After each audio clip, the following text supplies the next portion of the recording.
Welcome to the Long Thread podcast about spinning, stitching, and weaving by hand. The podcast is presented by Long Thread Media, publishers of Spin-Off, Handwoven, Piecework, and Little Looms magazines. Find us online at longthreadmedia.com. This episode is sponsored by Trainway Silks. You'll find the largest variety of silk spinning fibers, silk yarn, and silk threads and ribbons at trainwaysilks.com. Choose from a rainbow of hand-dyed colors. Love natural? Their array of wild silk and silk blends provide choices beyond white. Trainway Silks, where superior quality and customer service are guaranteed. I'm your host, Long Thread Media co-founder Ann Merrow. Melanie Falick's first book was the groundbreaking Knitting in America. Since then, she's been a magazine editor and a book editor. Her most recent book is Making a Life. Well, Melanie, thanks so much for being with me today. Thanks for inviting me. I'm actually going to start in with a kind of a big question, if that's okay. Your first book was Knitting in America, which was all about the craft of knitting and what it means about the nation of the United States. And your most recent book is called Making a Life, which is about a whole variety of crafts and what they mean in terms of having a good life. And those are really big, important themes. And I'm just curious how you have found craft intersects with those. That is a big question. I mean, I feel like that's what I've been celebrating, exploring, examining since the beginning of this venture. I think as soon as I, as an adult, started to knit, I really saw it as a lens through which to explore people's lives, and in particular, women's lives. And I think that all forms of creativity can be lenses through which to do that.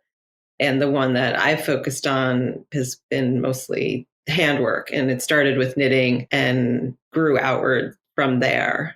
There's a wonderful quote on the back of Making a Life. It says, "Why do we make things by hand, and why do we make them beautiful?"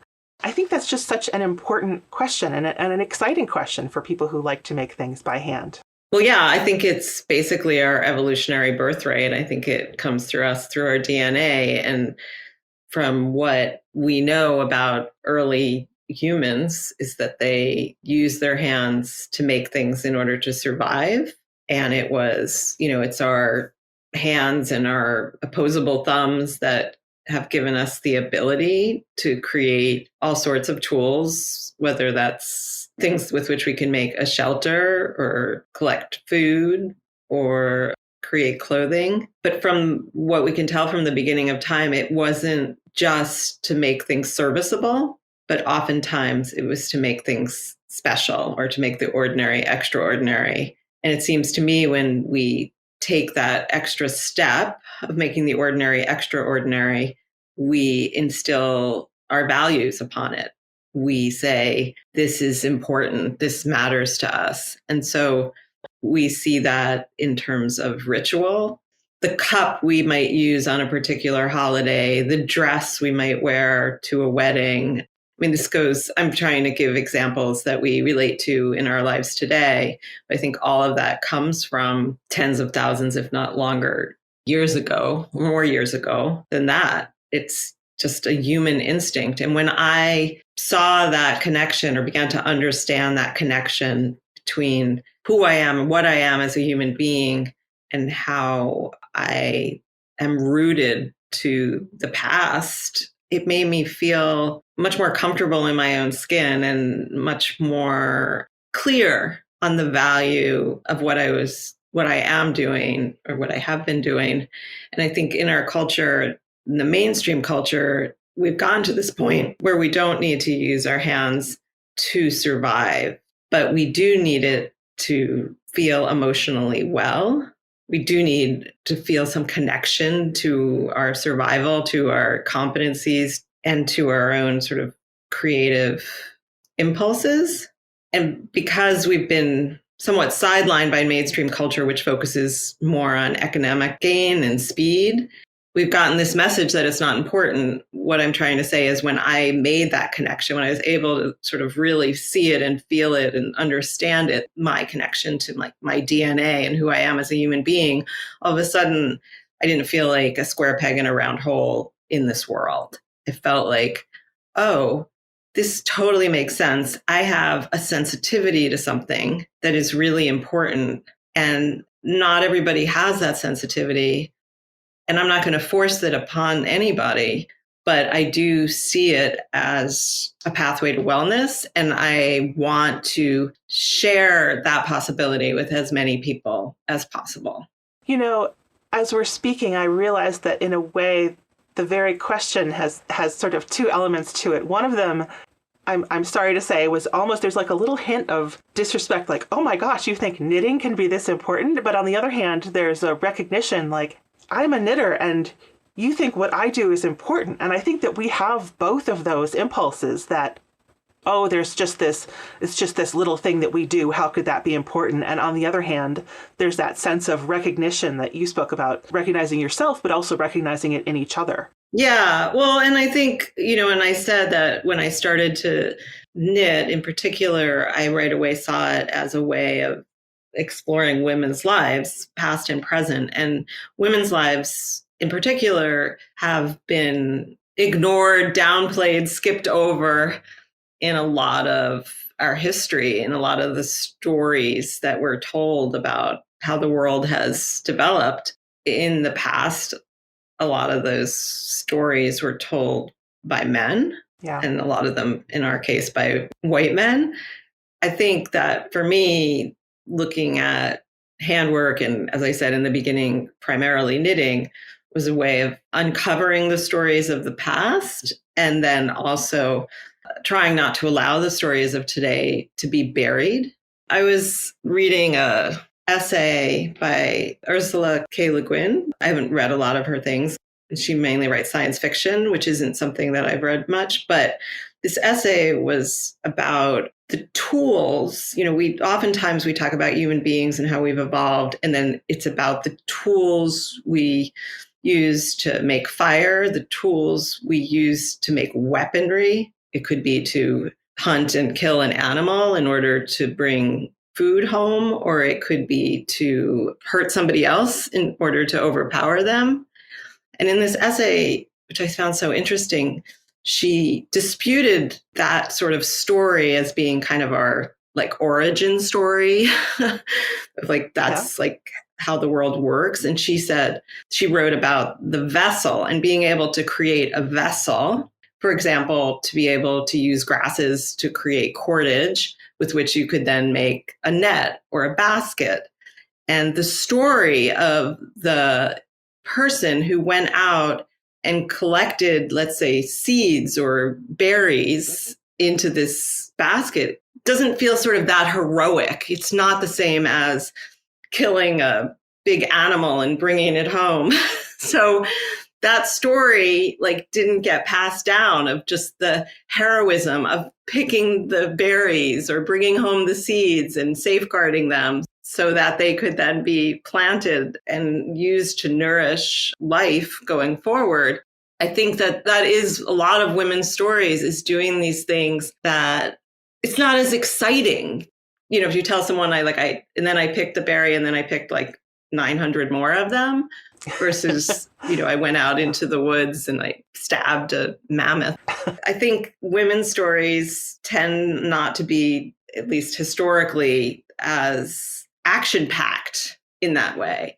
And this is when I at night, even though I shouldn't, I get tired and I'll sort of go for the low-hanging fruit and see what's on Netflix or see what's on HBO. And so often I see movies that are beat 'em up or special effects, I should say, and thrillers. Yeah. And I think this doesn't interest me at all.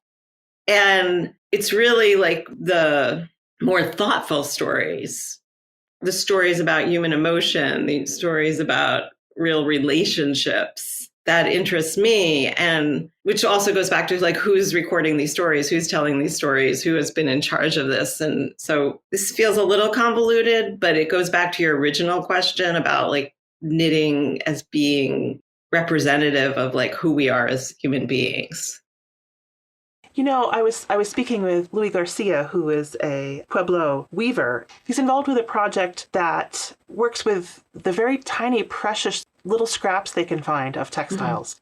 Even though they were so important, they were clothing, they were footwear, they kept you alive, they aren't preserved very well by archaeology. And that continues. When you use up textiles, they kind of go away. And so you were talking about who writes the record. Well, there's also this element of deterioration that hides the work that women do. Yes, certainly. And if you think of that in terms of your grasses used to make basketry, or, hemp used to make fabric, or all those types of things, there's less of that evidence. And again, less evidence of oftentimes women's stories. It's true. I was thinking recently that, they say like our most base instinct, or one of them, is to reproduce, right? Like that's what keeps the human world going, like that you reproduce. And I thought, well, if that's the basic instinct, then the instinct to survive would come next, right? If you create life, then you want to protect life. So then all the things that we have historically done, like use our hands to make tools, to make clothing, to make shelter, to collect food, to cook food, all those things, that would be what we did to survive. So the fact that I think that doing handwork today has value goes back to the same thing, that is part of our evolutionary DNA, and our evolutionary birthright. Yeah. And the things that we're talking about are kind of a combination of practical and embellishment. At least I think we're talking about baskets, which have to hold something, but then you tend to make them beautiful, or clothing, which has to keep you warm, and we can't bear to leave it plain in a lot of ways. It has to be. Yeah, I think we're talking really for today, since we don't literally have to make these things for physical survival. And we also, sometimes it's expensive to do these things. What I'm trying to say is the process is really the really important part today, and what the process gives us, which is a chance to slow down, a chance to remember our ancestors, a chance to connect to the environment, a chance to sort of develop competency, and all of those. You could call them fringe benefits, but I would say no, they're actually essential parts of our lives that we're not often getting the way we used to when we had to do those things. So now we're tapping on our keyboard or tapping on a screen on our phone, and things are just appearing. It doesn't require a different kind of competency to order a basket than it does to order a sweater. And I see what you're saying. And we also, when we order it and it appears at our doorstep and we don't go through the process, we don't know where the resources with which that product were made came from. We don't know how extracting those resources affected the environment. We don't know the conditions of the person or people that made it. And we don't really know the environmental effect of the energy it took to get it to our doorstep. All of that is just anonymous. So you have to actively go out and seek that kind of connection. It requires an effort to become aware and practice connect. Right, but if you actually go through the process, and what I'm saying is the process is the important part, then you develop a sense of empathy for every sort of step along the way, in every positive or negative effect of the making of that thing. So to me, that's an important understanding for us all to have. And I think it's one that in the food world is coming to the forefront, and it's starting to happen in the fashion world and textiles in terms of understanding where things come from. But I also feel like understanding how it's made, and all the better if you're willing to actually go through the process and go through the steps and get your hands dirty and learn how to do it yourself. Well, there's sort of a scale, and people can come in at different levels of it. So, in your books, a lot of the folks that you're talking to and working with are at the highest level of their craft. And if I read it, that's a connection. And if I practice it, even if I don't ever get to that level, having it in my hands and going through that process gives me that sort of experiential benefit. But there's this whole scale from, I don't know, air quotes, ordinary makers up through really. I don't want to belittle anyone that I've written about.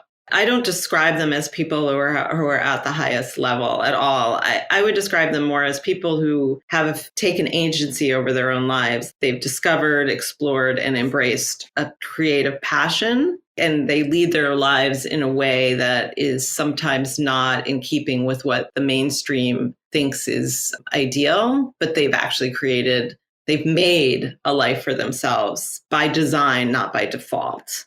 And one frustration that I have is that when you write about someone and their work and you put it in a book, that people seem to elevate it in their minds as other. Like, these are the lucky people. These are the especially talented people. These are the people who are different than I am. And I'm actually working on another book where I'm trying to deal with it isn't the right word, share some thoughts about this, because when I was working on Making a Life, what people made was secondary to me. Really, what was important was how they led their lives. And I feel like those people represent all of us, and we can all make these choices. And I don't want people to think like, oh, if I were that lucky, if I had more money or more time or more of whatever it is that we tend to think we need, then I could have that life. Because if you're not making something because you absolutely need it and you can't get it another way, and this is essential to your physical survival, but you are making it for the process. You or I, while we're talking, could order many sweaters, and depending on where you live, maybe you could have it delivered today to your doorstep, or you could Yes. spend the next 6 months knitting one. Mm-hmm. So, yeah, what I'm trying to share with people is it's how you live your life every day. And as people who feel the urge to make something with our hands, we usually want to devote a lot of time to that. And that is something to celebrate. And if we can't devote as much time as we might want to it, that's okay. Like, that doesn't diminish what we're doing. And if our results are not, they don't seem as beautiful as somebody whose work you saw in a book or in a gallery, like, so what? If you're not getting paid money for it, what you're creating, so what? Yeah. You are embracing your passion and doing something that is really good for you. So thinking about these issues evolved into writing this book, Making a Life. Before that, as an editor, you worked on a variety of projects, and I think first of Knits, because when I started being a knitter, you were the editor of Knits. And then later you had an imprint as part of Stuart Jabari and Chang. And so the projects that you were working on were instructive for folks who were going to make these things themselves. And I'm wondering whether you saw that as sort of a process that led to Making a Life, or how those things fit together. Directions, here you can make this to yourself, and here is somebody who's building their life around it. Yeah, I think I understood from the beginning that in the commercial world, there was room for publications that focused mainly on how-to. There was more room in the consumer world for that than there was for books that were, I don't know if you want to say, like, more philosophical. And I think I went into it just feeling like, I love knitting. I love making things. I want to see if I can make a career where that plays a large role. I was working in publishing prior to writing Knitting in America. I worked on a cooking magazine, and then I started to knit, and then I sort of shifted over trying to apply my interest in publishing and my skills in that area, and then applying that in the knitting world.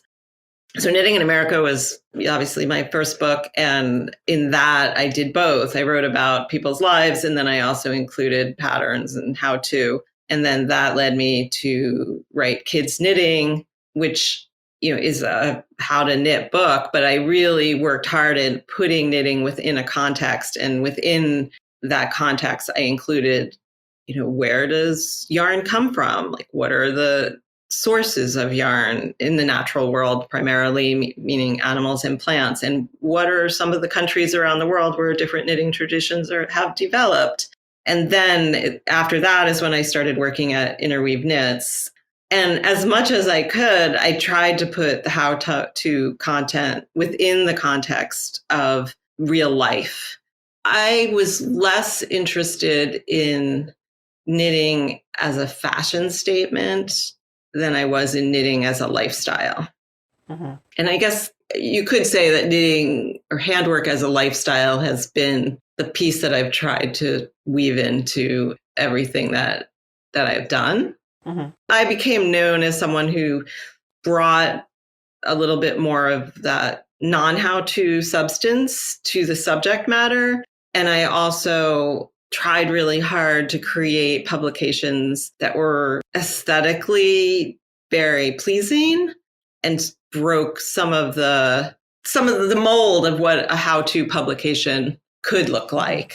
And that my effort to do that was at its core about bringing to the attention of more people the enriching aspects of knitting and other forms of handwork, because I felt like there were just such strong stereotypes about who knit and who crocheted and who wove and who spun and all the other things, that the stereotypes that we still face today. And I felt like I wanted to shatter some of those stereotypes in order to broaden the number of people who would be receptive, not primarily because I thought, oh my gosh, they should all be knitting sweaters, but no, that they should all be benefiting from the process and from all the wonderful things that we get from it. But one of the things you were doing at Knits was making this welcoming world. So it was, handwork can be beautiful, it can be meaningful, and you want to imagine yourself in here. You want to lose yourself by picking up a pair of needles. Yeah, or find yourself. Yes. Yeah, I mean, I think that was definitely part of the aesthetic. Certainly the book I wrote, Weekend Knitting, which I think came out just after I left Interweave. A lot of people said they wanted to live inside of that book. I do think there is an aesthetic to a handmade life that people who do handwork are very receptive to in a really organic way. I think there are elements of that become trendy in the design world, which is totally fine. But I think that's a different thing. You know, someone who's really interested in design versus really interested in surrounding themselves with handmade things or things that feel true to who they are as an individual rather than true to whatever is trendy. Right.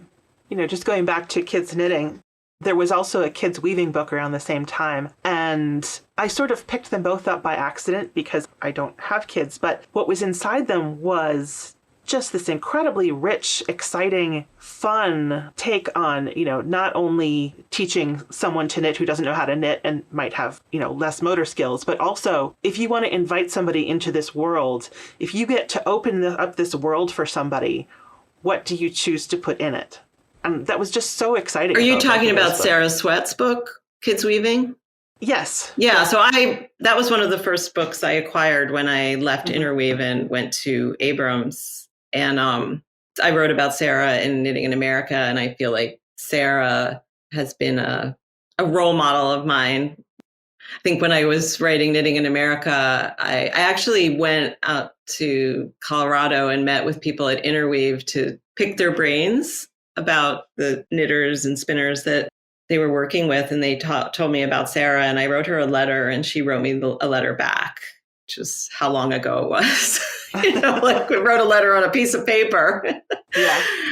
And I just remember her writing in her letter about the time she had spent homesteading, and I don't remember all the details, but riding a horse into this wilderness and unpacking the things and creating this life in this remote area. And it's interesting because I was so intrigued, and back then it seemed really foreign, and our culture has changed and become so much more receptive to the sort of homesteading instinct now, but she's definitely a trailblazer. I was actually thinking of her earlier when you talked about vessels, because one of the things she's working on now is knitting vessels. Yes, I've seen those on Instagram. Just all kinds of different explorations and finding a different way of living. One of the things that I loved as a book editor, because you and I have not had the same path, but we have certain similar elements of having been magazine editors and also book editors. And one of the things that I loved is what you're talking about, where you get to work with just these amazing people and help them bring out what they want to say. Mm-hmm. So even though I'm not a particularly great crafter, getting to work with these people who have these wonderful lives, or have set up their life and their craft to be so enriching, I just found that so exciting. Did you like that element? I did. And I don't want to forget your question, but I want to just back up for a second. You said that you're not a great crafter, which sort of shatters all my efforts to sort of to say, what is your definition of great? Do you enjoy the process? Mm-hmm. Okay. Well, now I feel silly, but I'm glad that I feel silly because you give you an opportunity to correct me. Well, no, I am correct. I just want to say, I feel like for all of us, being perfect or creating something that equals something else you've seen, those could be goals, but it's everything along the way that is the real treasure. And it's interesting when I say I'm not a great crafter, one of the things I often say is good knitters rip, that it's being willing to go back and take something out. And I think when I feel like I'm not a great crafter, it's because I often think I'm not willing to do the work to improve, make something better, iterate. I totally understand that. And I've definitely had those kinds of feelings. Mm-hmm. But when we use that kind of language, I think we kind of lose the important thread of all of this. Mm-hmm. And I don't know if you feel this way, but I think there's just these voices around us about how we're supposed to do things. Mm-hmm. And they're not always reliable voices. Mm-hmm. And you obviously like to make things with your hands. You've devoted a lot of time to it, I assume. Yes. And it brings you satisfaction. Yes. And if you were, let's say, jogging, you wouldn't feel like you needed to run a marathon to say that was valuable. You wouldn't feel like you needed to qualify for the Olympics to say that time was well spent. Mm-hmm. You would just be doing it for your health. But there is something different about trying to get better. And I interpret what you're saying to mean don't let that sort of judgment sap the value out of it. But at the same time, part of having a meaningful crafting life, I think, is working on iterating, improving, getting closer to your vision. Do you think that's true? If that's what your goal is. And definitely I have, as I've gotten older, as my time has become more my own now that my son is living on his own, and I have more time, I'm definitely trying to step back and pay more attention and fix things. So I understand that completely. And I just have a problem with the language that we use to describe what we do when we put ourselves down and think our work is lesser because it doesn't reach some standard that we've really artificially applied. There's that expression that comparison is the thief of joy. And lately I've been playing with the idea that judgment is the thief of my joy. Right. And I think if you're on the yoga mat, or the idea is it doesn't matter how well you balanced yesterday or did downward dog last week. It's just all about being present right here, right now, today on this mat. And there's such important lessons to be learned in that. And I think if we could soften in our judgment of ourselves as makers, there would be a lot to be learned there too. And so I kind of took your question in another direction. No, I'm really glad you did. I'm really glad you did. Yeah. And so I'm not trying to, I hope it doesn't come off as me judging you. It's just pointing out something that I feel many of us, I would even venture to say most of us do. And we apply it to the stuff we make. And there are people who go to yoga class and are always comparing, but we understand in that context that that's not the most healthy choice. So if we could have a little bit more awareness of when we're doing it to ourselves as makers, I think it would help us as individuals. And it would also help us in terms of spreading the message of all there is to all the benefits we can get from this, because it used to be knitting was the new yoga. Like yoga was like this weird thing when I was growing up, and then it became more popular, and now there's yoga studios all over the place, and there's yoga apps, and people recognize the benefit of it. And knitting, was supposed to be the new yoga, but it hasn't. I don't think it's infiltrated the mainstream in the same way that yoga has. Mm-hmm. And I would like the benefits of handwork and the accessibilities of opportunities to do it to reach the mainstream. It's interesting that you say that, because I think there's probably a lot more people who practice handwork than practice yoga, but we're not connecting to the full range of possibilities, I think, with handwork and knitting. Or we're not connecting to mainstream culture as much. Mm-hmm. And I do think when I did Knitting in America, which was, a very large format, heavily photographed, beautiful coffee table type book, I saw it as public relations. At that time, there weren't books about living American knitters that got that luxurious treatment, which implied some degree of specialness. Mm-hmm. And by the same token, when I did kids knitting, although there were other books out there on how to knit, of course, I didn't think they were good PR to children, because they seemed a little dreary to me. And I thought, the physical object itself wasn't going to inspire someone to learn. And so with kids knitting, I was trying to create a physical object that a child or a child at heart would look at and feel like they were invited into it. And you could say similarly, people said they wanted to live inside of Weekend Knitting. Mm-hmm. Yeah. It's kind of creating these landscapes. We could say maybe like a hospitality center. I love it. I love it. Because they have these on the highway, and, you pull off the highway and go. I love that idea. Yeah, because I do believe that, creative expression is key to our wellness. And I think a lot of people in our society seem dissatisfied, mm-hmm. and they're not sure why. And I think creative expression, and in many cases, handwork, can become a really powerful tool, in the same way that exercise helps us feel better, eating nourishing food helps us feel better, connecting with loved ones makes us feel better. I feel like, in the world that I strive to create, to be part of, the doctors, the people we go to when we don't feel well, will recommend doing pottery or woodworking or weaving or whatever. Yeah, that's true. There's more and more understanding that having connection to other people is important for people's, medical health. But, having a connection to yourself is important too. Yeah. So you weren't somebody who learned to knit as a child? I did learn to knit as a child, but I remember learning, I don't know how old I was, 10 maybe.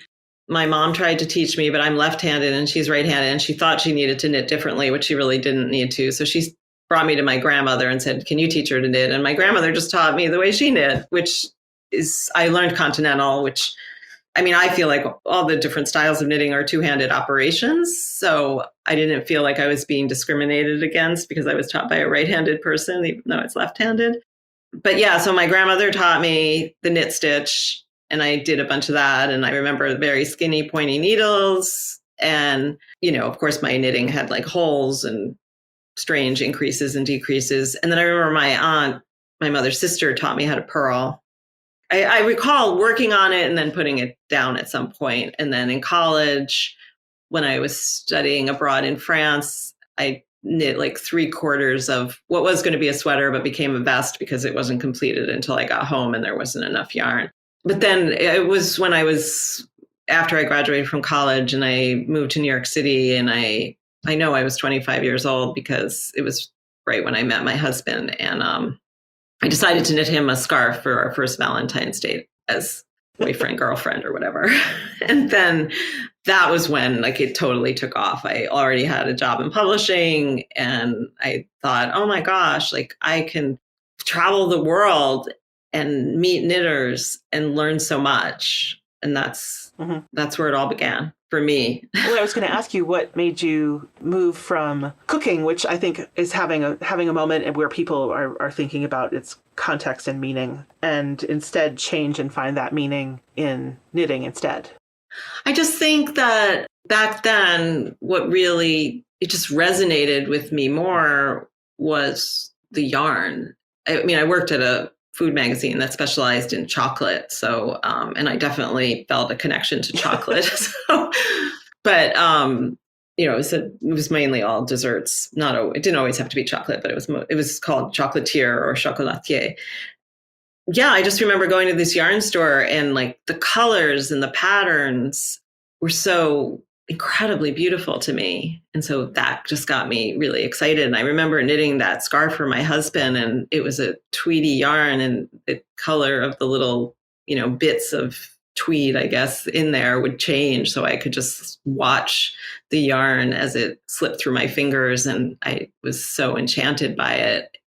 So for whatever reason, that really resonated with me. And then when I started trying to find out about the history of knitting in different cultures, I just started digging into it and becoming really fascinated by the role of, landscape in the history of knitting. Like, oh, those are the kind of sheep that would flourish on that kind of landscape. So those people use that kind of wool yarn, or patterns. And, this country was invaded by that country, and then they brought these motifs with them. Or this country was, is cold and snowy 7 months a year. So there's all sorts of snowflakes in their motifs.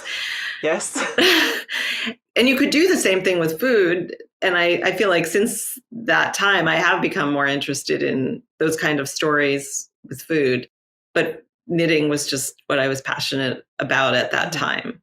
And then I think I had traveled quite a lot during college, and I really love the idea of traveling with a specific interest and then using that as a gateway to converse with different types of people. And that's what I ended up doing. And I think I just had different ideas, and I'm trying to remember, I guess this was the years mixed up. But when Piecework magazine started, I had come across the Orenburg shawls on my honeymoon in Maine, and saw Orenburg shawls and became really interested in that. And then I wrote to somebody at Interweave and said I wanted to go to Russia and meet these people who made these shawls. And then they said they were starting this magazine called Piecework, and could I write for that? And I was like, yeah.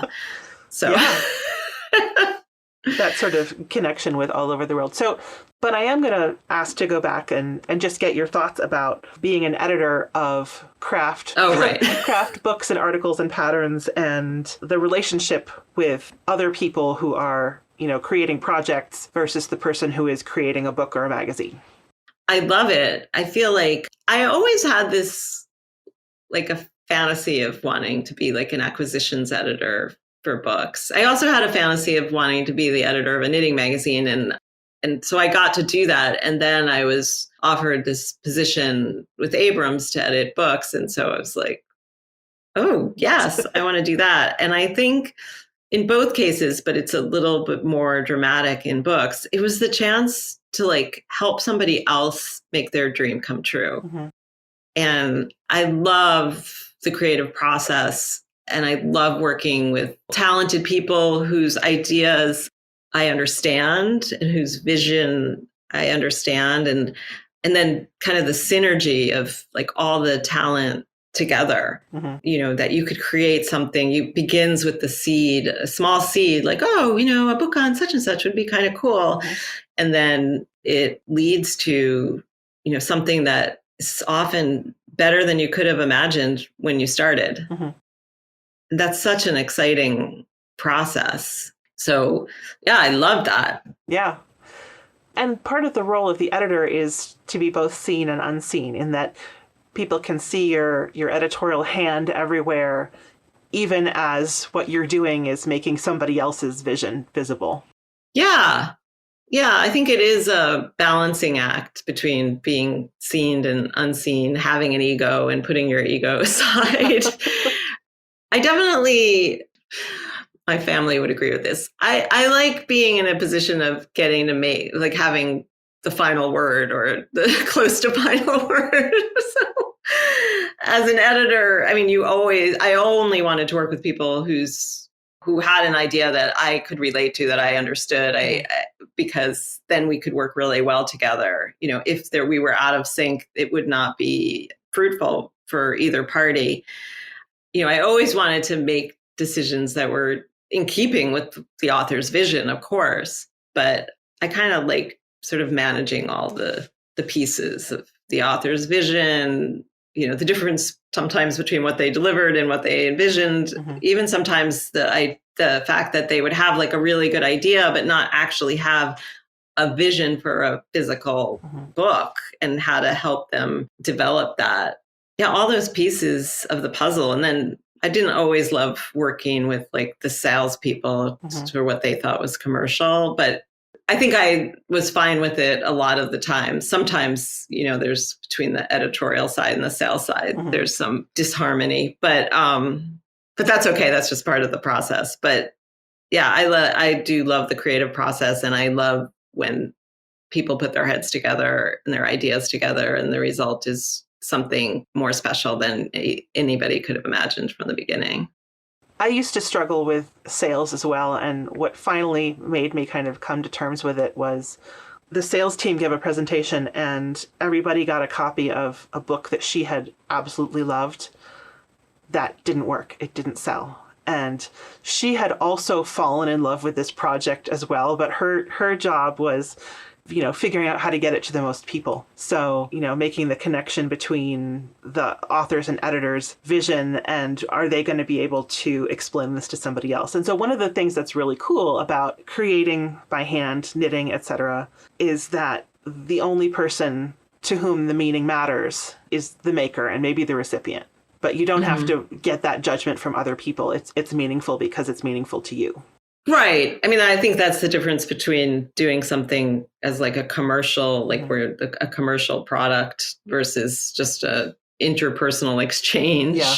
And I know that a lot of creative people think that they would like to make a career out of, say, pottery or woodworking or knitting. They think, oh, if I could do this all day and, this could be my life, I could be like a knitwear designer.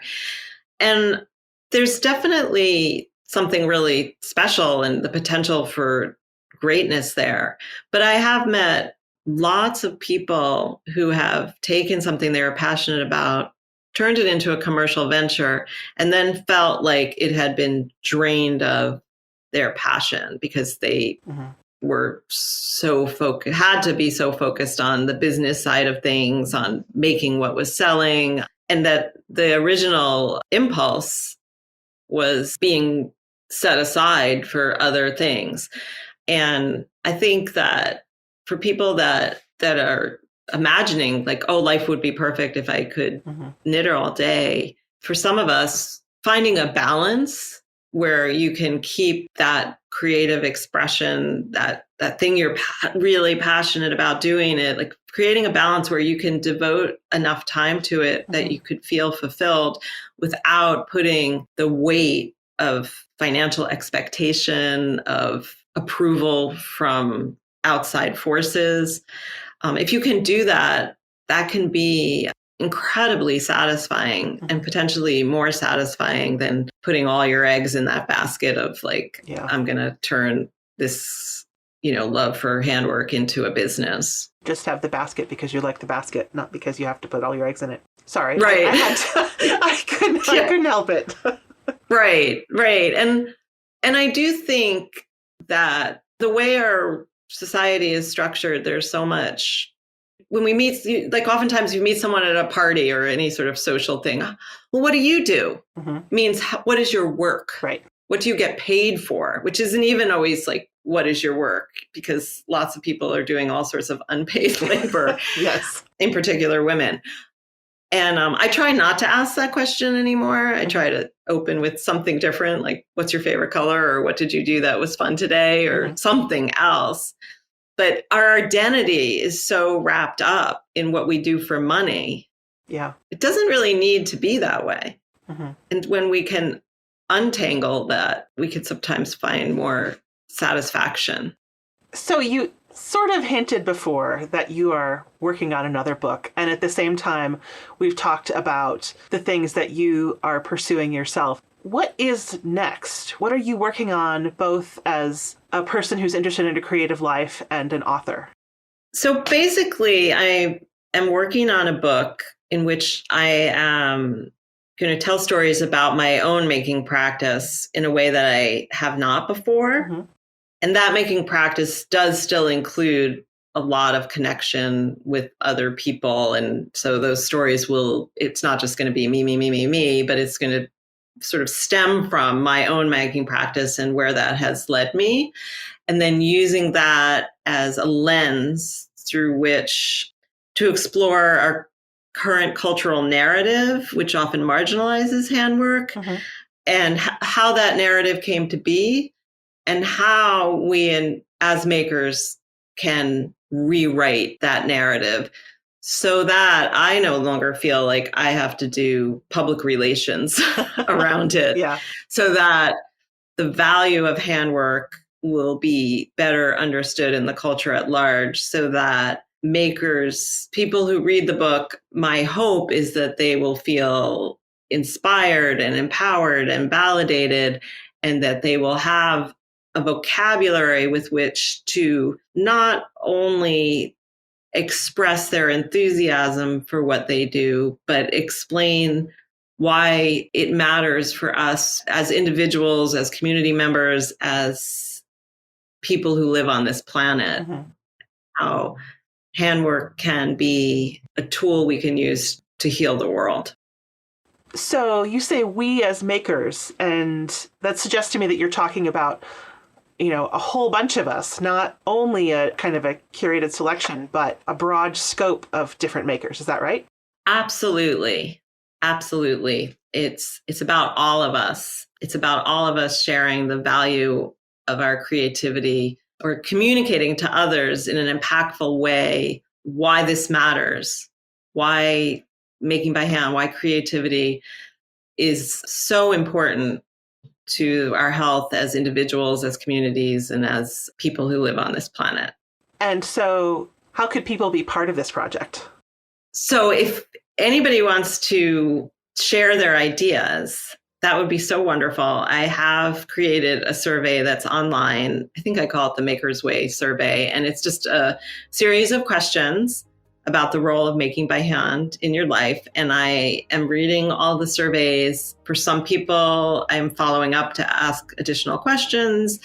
And it's a way for me to reach out and hear from makers from all walks of life, all skill levels, all media. Mm-hmm. Well, that's really exciting to think that folks who are, just getting started, and folks who have dedicated their lives, anybody who has maker as part of their identity can be part of this project. So right. The more diverse, the better.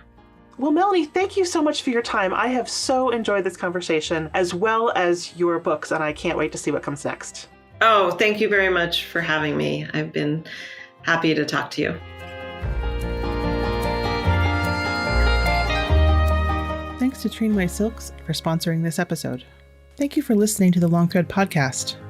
If you've enjoyed this episode, please rate the show and leave us a comment on Apple Podcasts or your favorite podcast platform. Thanks again.